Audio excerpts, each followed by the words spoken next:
नमस्कार, मैं मनोज भट्ट। आप देख रहे हैं इंडिया टुडे ग्रुप का फार्मर डिजिटल प्लेटफ़ॉर्म किसान तक।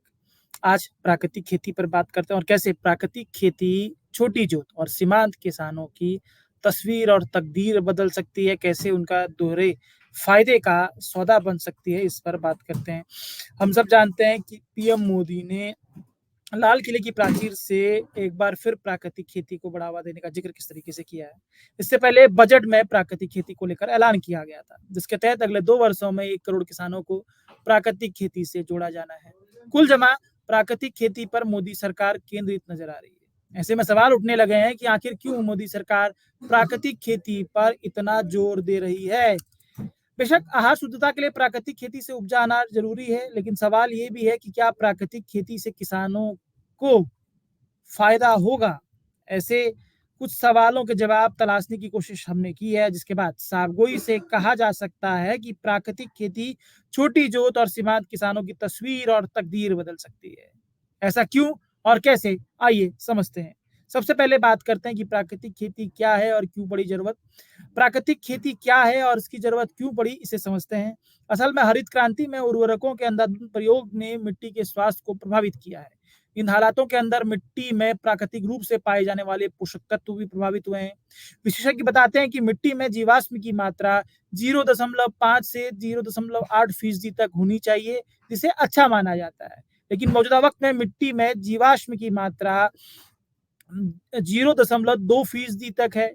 ऐसे में किसानों को उत्पादन के लिए खाद की जरूरत पड़ती है, यानी कि जिस साल वो खाद डालते हैं उस साल तो बेहतर उत्पादन होता है, लेकिन जिस साल खाद अगर किसान नहीं डालें तो किसानों का उत्पादन प्रभावित होता है। यानी कि मिट्टी का स्वास्थ्य खराब हुआ है और मिट्टी के स्वास्थ्य को सुधारने के लिए प्राकृतिक खेती बेहद जरूरी है। अब बात करते हैं प्राकृतिक खेती क्या है। इस सवाल के जवाब में केवीके गौतम बुद्ध नगर के वरिष्ठ वैज्ञानिक डॉक्टर विपिन कुमार कहते हैं कि प्राकृतिक खेती में किसानों को सभी प्राकृतिक आदानों का प्रयोग करना होता है।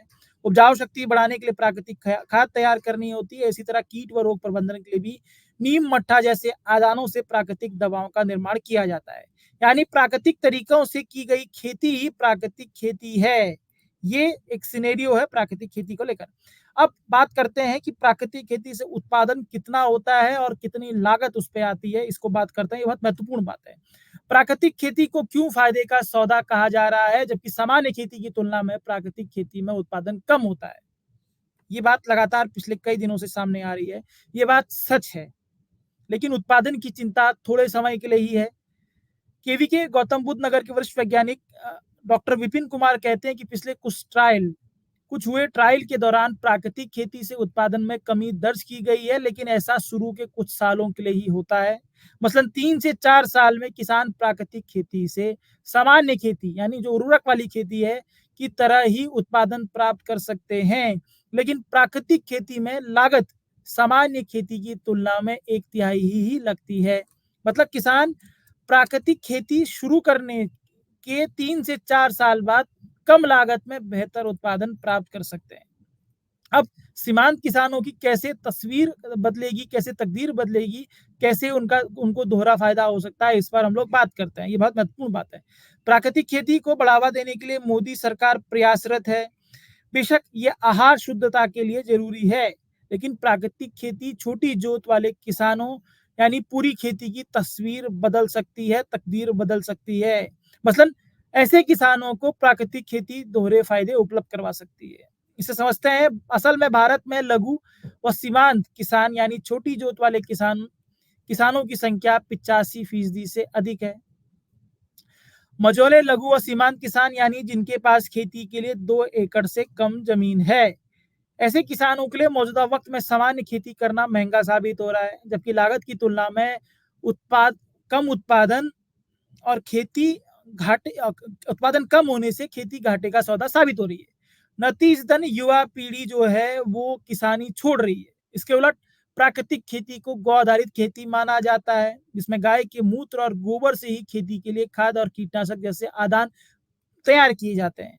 यानी प्राकृतिक खेती किसानी और पशुपालन के मिश्रण का फल है। इसी बात को ध्यान में रखते हुए कई राज्य सरकारें देसी गायों को बढ़ावा दे रही है और किसानों को सब्सिडी पर देसी गाय उपलब्ध करा रही हैं। अगर छोटी जोत वाले किसान प्राकृतिक खेती के लिए देसी गाय पालन की इस व्यवस्था पर गंभीरता से अमल करते हैं तो वो बेहद ही कम खर्च यानी निवेश में शुद्ध दूध के साथ ही शुद्ध अनाज के उत्पादक बन जाएंगे। जिस तरीके से प्राकृतिक खेती और गौ पालन एक दूसरे के पूरक हैं, उसी तरह से शुद्ध दूध और शुद्ध अनाज भी एक दूसरे के पूरक बन जाएंगे।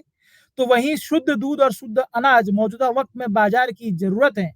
ऐसे में प्राकृतिक खेती करने वाले किसान शुद्ध अनाज के साथ ही शुद्ध दूध भी बेहतर दाम में बेच सकेंगे। अब बाजार की बात करते हैं, प्राकृतिक खेती के जो बाजार की हम लोग लगातार बात करते हैं। असल में लंबे समय से प्राकृतिक खेती के लिए बाजार और इसके स्टैंडर्ड तय करने की मांग हो रही है।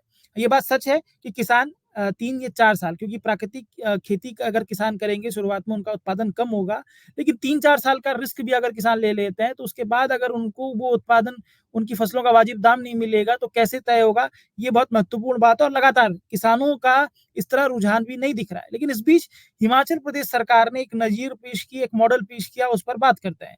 असल में प्राकृतिक खेती के लिए बाजार और उसके स्टैंडर्ड तय करने की मांग के बीच हिमाचल प्रदेश सरकार ने बीते दिनों इसके एक मॉडल तैयार करने की तरफ बढ़ी है। हिमाचल प्रदेश सरकार ने प्राकृतिक रूप से उपजाए गए गेहूं को 4,000 रुपए क्विंटल खरीदने का ऐलान किया है।